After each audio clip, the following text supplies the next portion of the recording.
अस्सलाम वालेकुम नाजरीन, आप देख रहे हैं INN चैनल। मैं हूं शेख अहमद अली। आज की ख़ास बात में हम देखेंगे कई अहम कौमी और बैनुल अक़वामी ख़बरें। कर्नाटक का अगला वज़ीर आला कौन होगा, इसका ऐलान मंगल के रोज़ किया जा सकता है। कर्नाटक के अरकान असेंबली की राय लेकर आए तीनों ऑब्जर्वर सुशील कुमार शिंदे, भंवर जितेंद्र सिंह और दीपक बावरिया ने अपनी रिपोर्ट कांग्रेस सदर मल्लिकार्जुन खड़गे को सौंप दी है। खड़गे राहुल गांधी और सोनिया गांधी से सलाह लेने के बाद सीएम के नाम पर फैसला करेंगे। इससे पहले पार्टी हाईकमान ने सीएम के ओहदे के लिए बड़े उम्मीदवारों सिद्धारामैया और डीके शिव कुमार को दिल्ली बुलाया था। सिद्धारामैया दिल्ली पहुंच चुके हैं, वहीं डीके शिव कुमार ने कहा कि वो पेट में इन्फेक्शन की वजह से आज दिल्ली नहीं जाएंगे। डीके ने कहा कि कांग्रेस के पास 135 एमएलए हैं, लेकिन उनके पास एक एमएलए भी नहीं है। मैंने फैसला कांग्रेस हाईकमान पर छोड़ दिया है। इससे पहले शिव कुमार ने कहा था कि मैं सिंगल मैन मेजॉरिटी हूं। मैं मानता हूं कि एक शख्स अपनी हिम्मत होने पर मेजॉरिटी बन जाता है।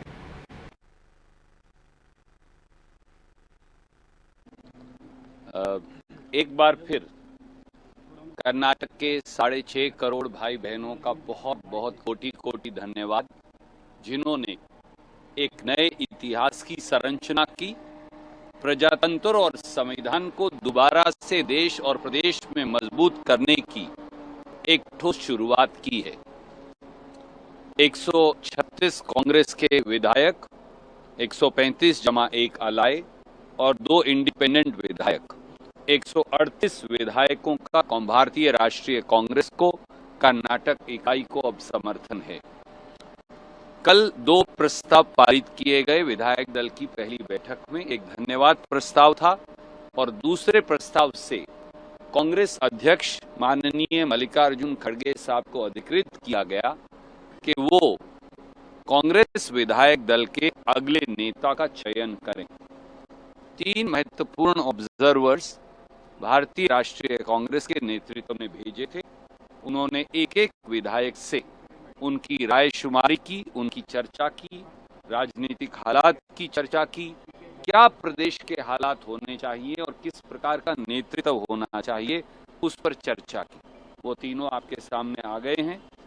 उन्होंने अपनी रिपोर्ट आज रात तक भारतीय राष्ट्रीय कांग्रेस के अध्यक्ष खड़गे जी को वो दे देंगे। हम बाकी के सब लोगों से भी राय करेंगे और उसके बाद कल कांग्रेस अध्यक्ष से जनरल सेक्रेटरी संगठन और मैं मिलकर इसको मामले को आगे बढ़ाएंगे। बहुत जल्द हम कर्नाटक के अंदर एक नई कांग्रेस सरकार का गठन करेंगे, जो न केवल फिल्म द केरल स्टोरी की रिलीज पर रोक लगाने वाली पिटीशन पर पीर के रोज सुप्रीम कोर्ट में सुनवाई हुई। सीनियर एडवोकेट कपिल सिब्बल ने कोर्ट में पिटिशनर कुर्बान अली का पहलू रखते हुए कहा कि केरल हाईकोर्ट के बाद मद्रास हाईकोर्ट ने भी उनकी पिटीशन खारिज कर दी है। कोर्ट अब इस मामले में कल यानी मंगल के रोज सुनवाई करेगा। कुर्बान अली पेशे से सहाफ़ी हैं। उन्होंने सुप्रीम कोर्ट में पिटीशन दाखिल कर फिल्म की रिलीज रोकने की मांग की थी। वहीं जमीयत उलमा हिंद भी यही अपील लेकर कोर्ट पहुंची है। बता दें कि 5 मई को केरल हाईकोर्ट ने फिल्म की रिलीज पर रोक लगाने से इनकार कर दिया था। इसके बाद पिटिशनर्स ने हाईकोर्ट के इस फैसले को सुप्रीम कोर्ट में चुनौती दी। सुप्रीम कोर्ट ने मामले में सुनवाई के लिए 15 मई की तारीख तय की थी।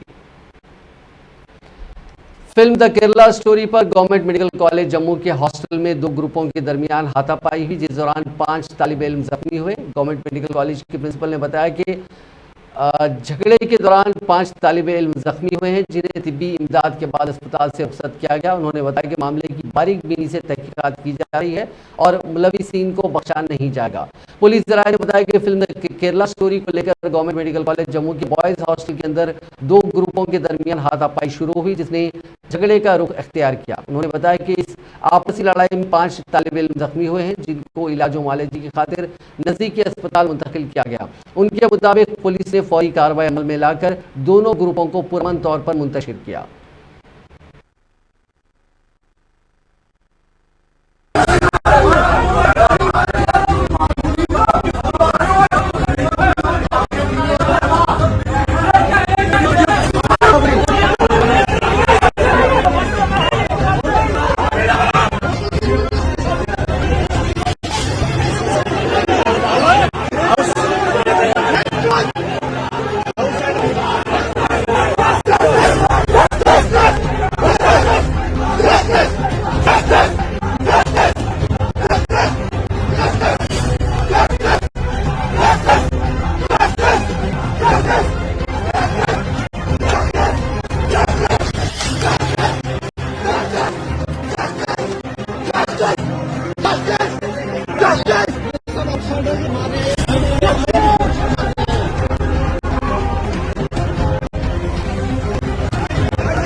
सभी चोरों का सरनेम मोदी क्यों होता है? इस बयान से जुड़े डिफेमेशन केस में राहुल गांधी लोकसभा की रुकनीत गंवा चुके हैं। राहुल के बाद अब कांग्रेस के सदर मल्लिकार्जुन खड़गे भी बजरंग दल को मुल्क मुखालिफ ताकतों जैसा बताने पर डिफेमेशन के एक ऐसे ही मामले में घिर गए हैं। पंजाब की संगरूर कोर्ट ने पीर के रोज उन्हें 100 करोड़ के डिफेमेशन केस में समन जारी किया। संगरूर की सिविल जज सीनियर डिवीजन रमनदीप कौर की कोर्ट ने खड़गे को 10 जुलाई को कोर्ट में पेश होने का हुक्म दिया।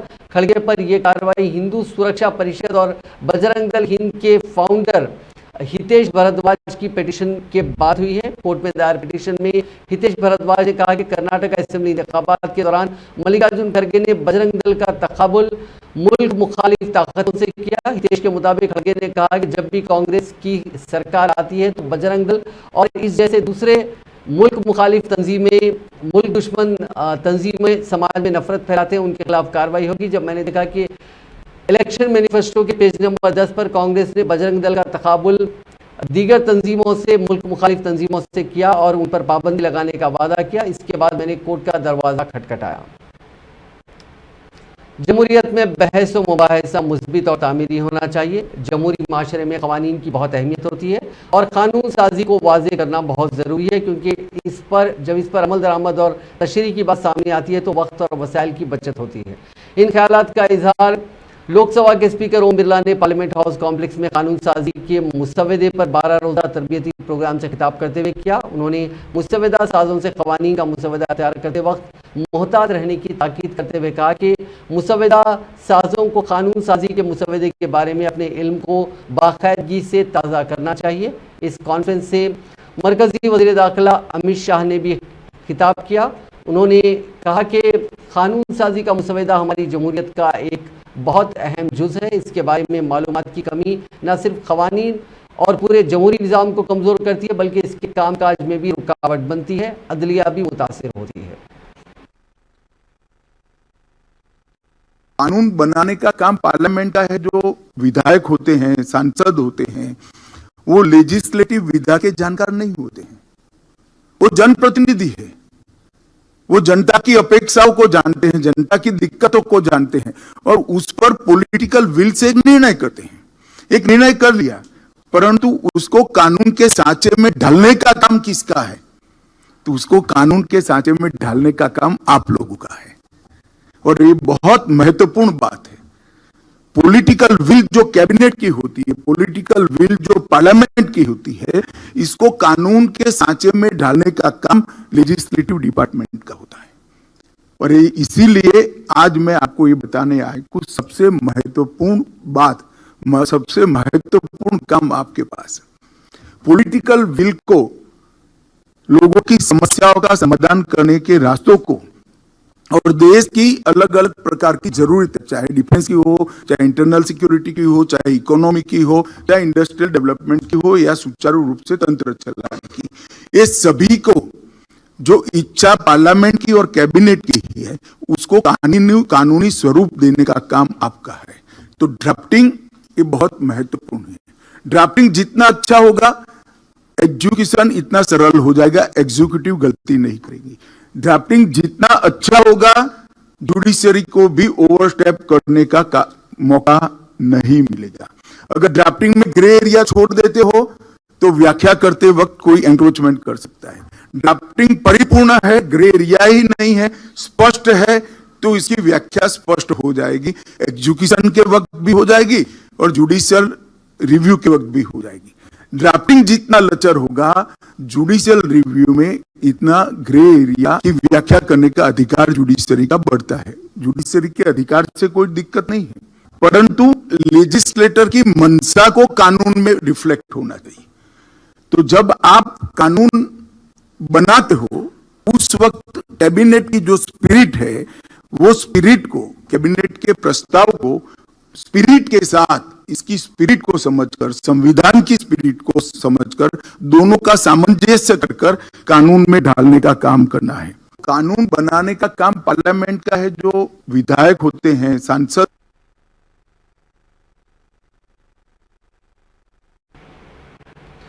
कांग्रेस पार्टी ने अपने ट्विटर हैंडल पर आज हरियाणा की एक वीडियो शेयर की है और उसमें साथ में लिखा कि हरियाणा में एक खातून सरपंच को इंसाफ मांगने के लिए अपना दुपट्टा सीएम मनोहर लाल खट्टर के पैरों में रखना पड़ा और सीएम कहते रहे बहसबाजी मत करो। इतना ही नहीं, उस खातून सरपंच की फरियाद को सीएम खट्टर ने तमाशा बताया और उससे धक्के मारकर स्टेज से उतरवा दिया।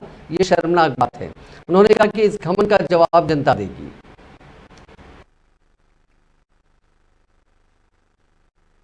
हरियाणा सरकार ने महिलाओं को 50% आरक्षण दिया था। क्यों? तो इसलिए मैंने कोई गुनाह तो नहीं किया। मुझे सरपंच बनते ही नहीं मेरे पति पे जान लेना हमला हुआ इधर। तो सर आप अगर नहीं सुनोगे ना तो एक औरत की इज्जत, एक हिंदुस्तानी औरत की इज्जत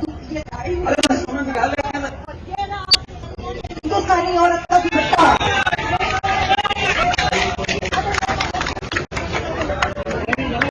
जनसभा का ऐसा जो करने का ना वो ये बात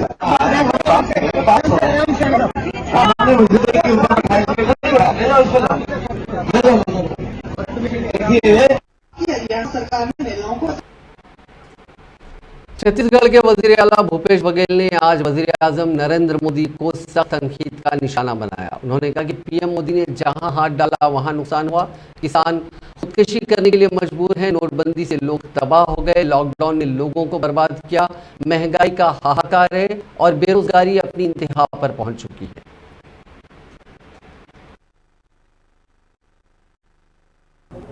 देखिए, मोदी जी की जो उपलब्धि है वो क्या है? नोटबंदी। 9 साल बीत रहा है लेकिन आज तक केंद्र सरकार ने ये नहीं बताया कि कितना कालाधन देश का जमा हुआ, आरबीआई कितने नोट जमा हुए, ये भी आज तक के उन्होंने जारी नहीं किया। नंबर 2, लॉकडाउन से देश को भारी नुकसान हुआ, कितने लोग जान से हाथ ढूंढना पड़ा, कितने लोगों को रोजगार छीनी गई, इसके कोई आंकड़े उन्होंने जारी नहीं किया। शौचालय बनाए लेकिन वो भी अपूर्ण है, कितने लोग उसका उपयोग कर रहे हैं इसकी भी जानकारी नहीं है। उज्ज्वला योजना उन्होंने शुरू की तो 400 रुपया रसोई गैस की कीमत थी, आज बढ़ के 1200 रुपया हो गया। कोई भराने के तैयार नहीं, महंगाई से हाहाकार, जिसमें हाथ डाले वो नुकसान हुआ। किसानों के आय दुगुनी करने की बात कही थी, किसान आत्महत्या करने के मजबूर हैं। दिल्ली में कितने लोग आंदोलन करते करते लोगों की जान चली गई। कमेटी बनाए, कमेटी का कोई अता पता नहीं है। 6000 रुपया किसान सम्मान निधि देने की बात है, वो पहले मिला, उसके बाद जो नाम करते गए तो अब तो वो आंकड़े घट गए। अभी मनरेगा में जो जिसको वो कहते थे ये कांग्रेस के असफलताओं का स्मारक है और वही मनरेगा है, वो लॉकडाउन के समय कोरोना काल में लोगों का अर्थव्यवस्था सुधारने में मददगार हुई। और आज स्थिति ये है कि आप उसके बजट को एक कर दिए, आज बजट कहीं ऐसा पता नहीं है। छत्तीसगढ़ में भी हर साल 2,500-3 हजार करोड़ रुपए मिलता था, अब उसको घटा के 1,000 करोड़ कर दिया है। तो आप गरीब के खिलाफ हैं, आप किसान के खिलाफ हैं, आप घरेलू जो महिलाएं हैं उसके खिलाफ हैं। डीजल, पेट्रोल, रसोई गैस कैसे से सबके आपने बढ़ा दिए, खाद के भाव बढ़ा दिए और लघु उपज की कोई खरीदी की व्यवस्था नहीं है। तो और रोजगार देने की बात कहे थे आप, 2 करोड़ लोगों को रोजगार मिला नहीं, जो रोजगार थे वो बेरोजगार हो गए। ये उनकी उपलब्धि है। देखिए, मोदी जी की जो उपलब्धि है वो क्या है? दिल्ली की वज़ीर तालीम आतिशी ने आज बीजेपी बरसर इख्तियार रियासतों के सरकारी स्कूलों को सीबीएसई से एफिलिएट करने का चैलेंज दिया। उन्होंने कहा कि तभी हम दिल्ली के सरकारी स्कूलों के नतीजे से तकाबुल कर सकते हैं। उन्होंने कहा कि दिल्ली गवर्नमेंट स्कूल के 12वीं के नतायज मुल्क भर में सबसे अच्छे आए हैं, जो नेशनल एवरेज से भी 4% ज़्यादा है। बीजेपी के रियासती सदर सचदेव को उन्होंने इस पूरे मामले को लेकर तनकीद का निशाना बनाया। मैं तो भारतीय जनता पार्टी से पहले तो मेरे 2-3 सवाल हैं उनसे। सबसे पहली बात, क्या उनमें और उनकी किसी भी राज्य सरकार में ये हिम्मत है कि वो सीबीएसई का एग्जाम दिलवाएं अपने बच्चों को? कि सीबीएसई जिसका स्टैंडर्ड देश भर में जो स्टेट बोर्ड्स माने जाते हैं आज के दिन के, उनसे बेहतर है, उनसे ज़्यादा कॉन्फिडेंशियलिटी से और प्रोसीजर से जहाँ पे एग्जाम होता है। सबसे पहले तो मैं भारतीय जनता पार्टी को चैलेंज देती हूँ कि जिस तरह से दिल्ली सरकार ने अपने हर स्कूल को सीबीएसई से एफिलिएट किया हुआ था, क्या वो कर सकते हैं क्या? तो फिर हम एक्चुअली कंपैरिजन कर पाएंगे कि किस तरह से बीजेपी रूल्ड स्टेट्स का क्या रिजल्ट है और आम आदमी पार्टी अरविंद केजरीवाल जी की सरकार के स्कूल्स का क्या रिजल्ट है। पहली बात। दूसरी बात, सीबीएसई देश भर में 90% जो सीबीएसई के स्कूल्स हैं वो सरकारी स्कूल्स नहीं है, सिर्फ प्राइवेट स्कूल्स हैं। दिल्ली सरकार को छोड़ के सिर्फ केंद्रीय विद्यालय और नवोदय विद्यालय ऐसे सरकारी स्कूल हैं जो सीबीएसई एफिलिएटेड है। अगर आप इस साल का 12th का रिजल्ट देखिए, पूरे देश भर में 12th का रिजल्ट पिछले साल के कंपैरिजन में थोड़ा लोअर आया है, लेकिन दिल्ली के सरकारी स्कूलों के नतीजे सीबीएसई के नेशनल एवरेज से 4% ज्यादा हैं। और ना सिर्फ सीबीएसई नेशनल एवरेज से, देश भर के प्राइवेट स्कूलों से बेहतर रिजल्ट दिल्ली के सरकारी स्कूलों का आया है। मैंने अभी जैसे पहले भी बताया, प्राइवेट स्कूलों का देश भर में पास परसेंटेज है 87.95 और दिल्ली गवर्नमेंट स्कूल का पास परसेंटेज है 91.59%। तो दिल्ली के सरकारी स्कूल आज भी देश भर के सरकारी स्कूल क्या, देश भर के प्राइवेट स्कूल से बेहतर परफॉर्म कर रहे हैं। नंबर 1। नंबर 2, अब सचदेवा जी थोड़ा अपना डेटा भी देखना सीख लें तो बढ़िया रहेगा कि वो लास्ट ईयर के 10। राजस्थान के साबिक डिप्टी सीएम सचिन पायलट की जन संघर्ष यात्रा पीर के रोज जयपुर में मुकम्मल हो गई। वहां के भांकरोटा में हुई एक मीटिंग में पायलट ने अपनी हुकूमत के खिलाफ तहरीक चलाने का ऐलान कर दिया। उन्होंने हुकूमत के सामने 3 मांगे रखी और कहा कि इस महीने के आखिर तक अगर ये तीनों मांगे नहीं मानी गई तो पूरी रियासत में हम एहतजाज करेंगे। अभी तक गांधीवादी तरीके से अपनी बात रख रहे थे। पायलट ने कहा कि गाँव स्थानीय शहरों में बड़ा आंदोलन होगा और इंसाफ करवाएंगे। हम लोगों के पास कुछ नहीं है, हम तो पैर में जूता डालकर निकल पड़े थे।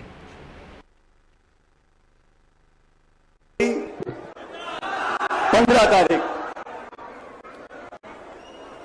इन तीनों मांगों को अगर आप सब समर्थन करते हो तो दोनों हाथ खड़े कर मुझे बता दो ये मांग होनी चाहिए, नहीं होनी चाहिए। अब इन मांगों को मनाने के लिए 15 मई आज का दिन है। आज हमारी जन संघर्ष यात्रा यहां पर समाप्त हो रही है आज की जयपुर में, लेकिन इस महीने के आखिर तक 15 दिन बचे मेरे ख्याल। इस महीने के आखिर तक ये तीनों मांगे नौजवानों के हित में और भ्रष्टाचार के खिलाफ अगर नहीं मानी गई तो मैं आप लोगों को बताना चाहता हूं, अभी मैंने गांधीवादी तरीके से अनशन किया है, जनसंघर्ष यात्रा करी है। महीने के आखिर तक अगर कार्रवाई नहीं होती तो पूरे प्रदेश में मैं आंदोलन करूंगा आप लोगों के साथ।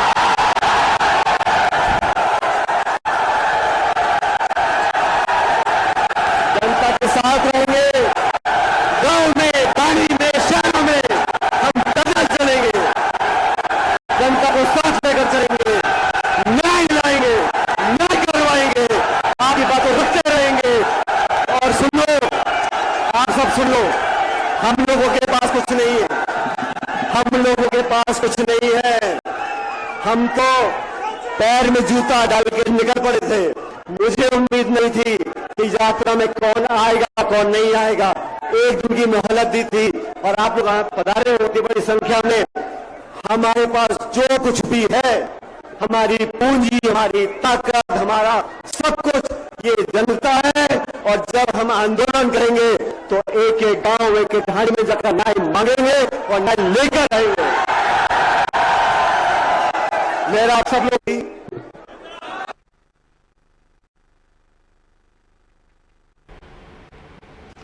तमिलनाडु में जहरीली शराब पीने के दो अलग अलग वाकयात में 14 लोगों की मौत हो गई। विल्लुपुरम में 9 और चेंगलपट्टू में 5 लोगों की मौत हुई है। 33 लोग अभी अस्पतालों में भर्ती हैं।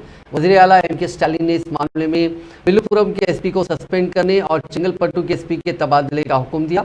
हफ्ते की शाम विल्लुपुरम के एकीआर कुप्पम में मछली पकड़ने वाले लोगों के गाँव में कुछ लोगों ने नाजायज शराब पी थी। इसके बाद उनकी तबीयत खराब हो गई। अस्पताल में भर्ती कराने के बाद उनमें से 5 लोगों की इतवार के रोज मौत हो गई। 4 दीगर ने पीर के रोज दम तोड़ दिया। इससे पहले जुमे के रोज चेंगलपट्टू जिले के मथुरधाम गांव में जहरीली शराब पीने से 5 लोगों की मौत हो गई थी।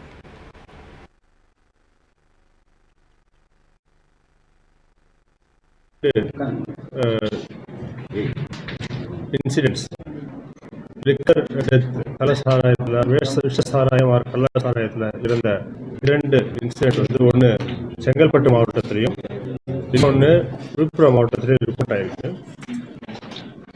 ஃபஸ்ட்டு விழுப்புரம் மாவட்டத்தில் மரக்காணம் பகுதியில் எக்கியார் குப்பம் அப்படின்னு ஒரு மீனவர் குப்பத்தில் நேற்று ஒரு 6 பேர் வந்து கண்ணெரிச்சல் வாந்தி மயக்கம் அப்படின்ற கம்ப்ளைண்ட்டில் ஹாஸ்பிட்டலில் போய் சேர்ந்துருக்காங்க.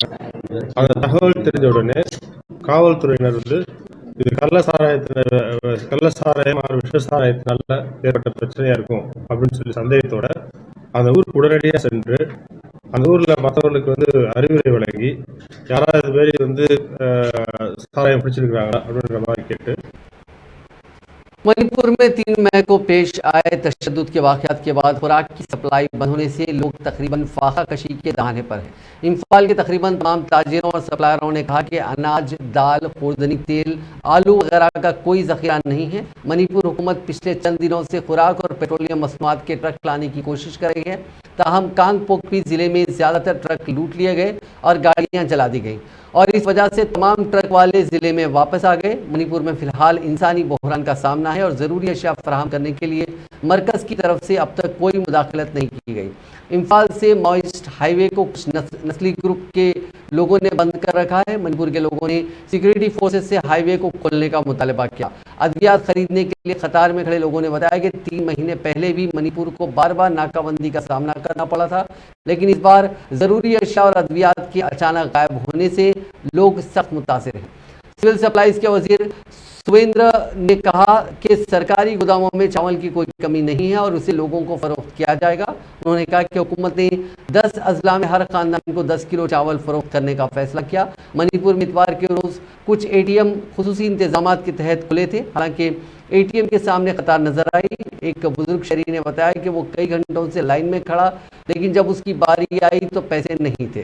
तकरीबन 20 ऑयल डिपोज ने चंद घंटों के लिए पेट्रोल और डीजल फरोख्त किया। 3 मई से इंटरनेट बंद होने से मीडिया हाउसेज समेत तलबा को भी परेशानी का सामना करना पड़ रहा है। इंटरनेट बंद होने के बायस तालीमी सरगर्मियां दाखिले का अमल नहीं हो सका। महाराष्ट्र के अहमदनगर में जुलूस के दौरान 2 ग्रुप्स में पथराव हो गया। पुलिस के मुताबिक इतवार के रोज शेवगांव इलाके में संभाजी जयंती के दौरान जुलूस निकाला जा रहा था। जुलूस में लोगों ने एक मजहबी मकाम के पास से गुजरते वक्त नारेबाजी की। इसके बाद दोनों जानिब से पथराव शुरू हो गया। भीड़ को संभालने के लिए पुलिस ने लाठीचार्ज किया। पथराव में 2 पुलिस एहलकार जख्मी हुए। अहमदनगर में भारी तादाद में पुलिस फोर्स को तैनात किया गया। वहां कर्फ्यू लगा दिया गया। इस मामले में जुमला 112 लोगों को सेक्शन 307 और आर्म्स एक्ट के तहत केसेस दर्ज किए गए। पुलिस ने अब तक 32 लोगों को हिरासत में लिया है। पंजाब के पटियाला के गुरुद्वारे में बेअदबी मामले में एक अकीदतमंद ने इतवार की रात 10 बजे एक खातून का गोली मारकर कत्ल कर दिया। इल्ज़ाम है कि खातून गुरुद्वारा दुख निवारण साहिब के अहाते में सरोवर के पास शराब पी रही थी। गोलीबारी में एक सेवादार भी जख्मी हो गया। मुलजिम का नाम निर्मलजीत सिंह है और पटियाला का रहने वाला है। वो प्रॉपर्टी डीलर है। उसे गिरफ्तार कर लिया गया। इस मामले में पटियाला के SSP वरुण शर्मा ने तस्दीक की है कि मरने वाली खातून परविंदर कौर सरोवर के पास बैठकर शराब पी रही थी। वो पहले किसी PG में रहती थी, लेकिन अब उसका कोई पता नहीं था। ये पता चला कि खातून अल्कोहल एडिक्ट थी। वो कल जीरकपुर के बस में बैठकर पटियाला आई थी। जिस रिवॉल्वर से गोली मारी गई वो लाइसेंस्ड रिवॉल्वर है। मुलजिम के खिलाफ कत्ल का केस दर्ज करके रिवॉल्वर को रिकवर कर लिया गया है।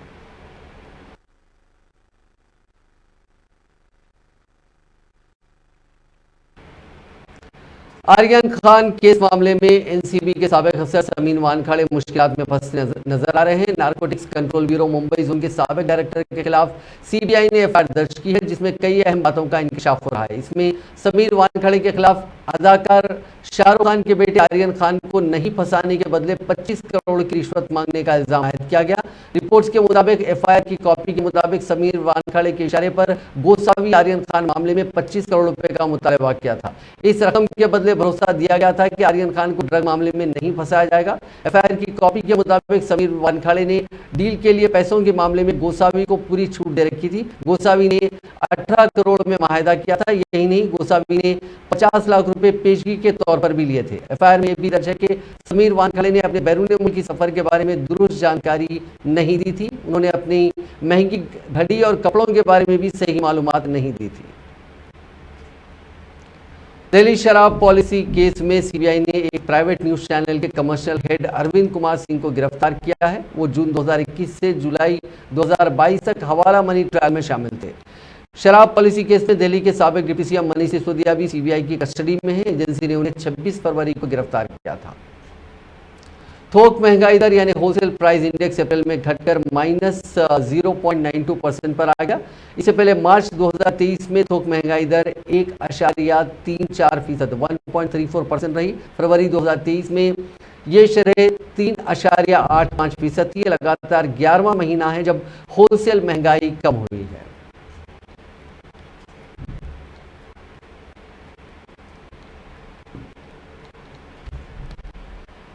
साबिक वज़ीर-ए-आज़म इमरान खान को रिहाई देने पर पाकिस्तान के सुप्रीम कोर्ट के सामने पाकिस्तान डेमोक्रेटिक मूवमेंट में शामिल पार्टियां धरना दे रही हैं। बड़ी तादाद में वर्कर्स वहां मौजूद थे। इस धरने की क़यादत जमीयत उलमाए इस्लाम फजल के कायद मौलाना फजलुर रहमान कर रहे हैं। उनके साथ पाकिस्तान मुस्लिम लीग नवाज की वाइस प्रेसिडेंट मरियम नवाज भी है। इनकी तादाद इतनी ज़्यादा थी कि जजों को पिछले दरवाजे से कड़ी सिक्योरिटी में निकालना पड़ा। दूसरी तरफ अल-कादे ट्रस्ट केस में इमरान खान की बीवी बुशरा को 23 मई तक गिरफ्तारी से राहत मिल गई है।